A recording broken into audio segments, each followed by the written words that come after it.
Rapid technological developments have caught the eye of three regulatory agencies: the FDA, the FTC, and the Office for Civil Rights.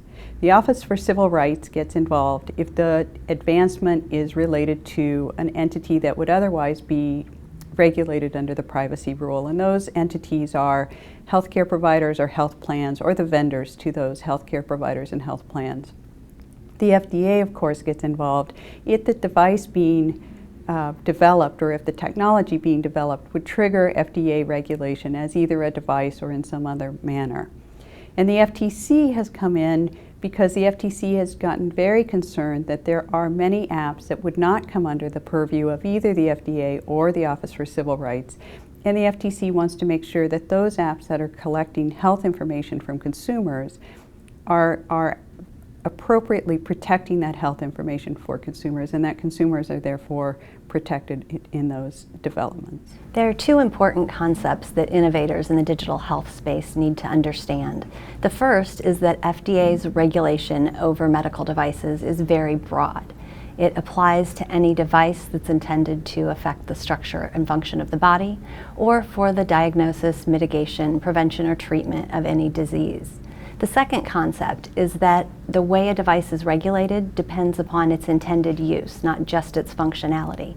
What this means is that the device's regulatory status depends not just on what the device does, but on what the company that's selling it says it does. Companies should really align their business strategy with their regulatory strategy as early as possible. At the end of the day, your regulatory strategy starts with your business goals. How do you want your product to be used? How do you intend it to be used? What are your promotional claims? Do you have the data to support your promotional claims?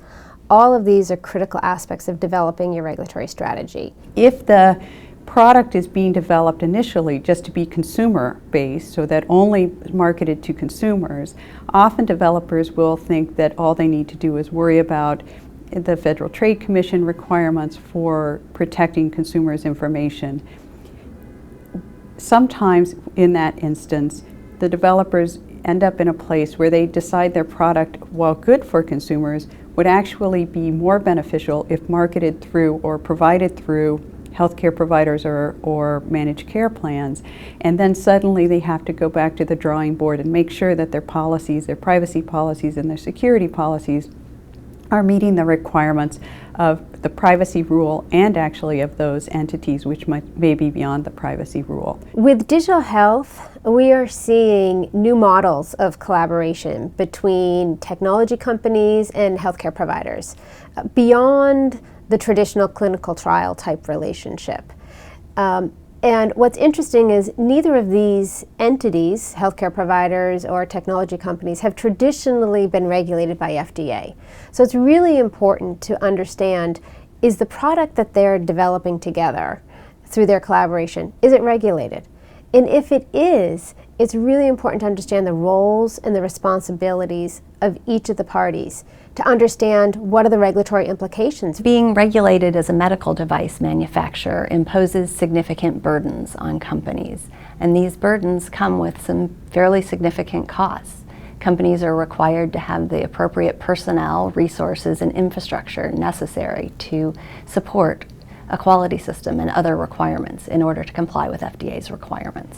I think the federal agencies like the FDA, the Office for Civil Rights, and the FTC actually have a hard time keeping up with new technologies. They are government agencies, and in that they have structure that they have to meet and comply with. And when they're developing policies, they have to be thoughtful in those policies and have to think about the implications of them. So by definition, they are almost always lagging behind technology. It's a challenge for FDA to keep up with the rapid pace of innovation in digital health. FDA, but also globally. We are seeing international regulators working on addressing how best to assess risk for software and medical devices and what data is necessary to support the safety and effectiveness of medical devices that are software-based. Here in the US, FDA has taken steps to provide guidance to industry. We've seen that with the mobile medical app guidance. They've issued guidance on wellness products. and has taken some other steps. But there's still a lot to be done, and there's still a lot of ambiguity. I expect that FDA will ultimately be able to come up with a risk-based approach to the regulation of digital technologies as medical devices. This will be an approach that allows them to assess the risks of a product and determine whether it should be subject to FDA regulation.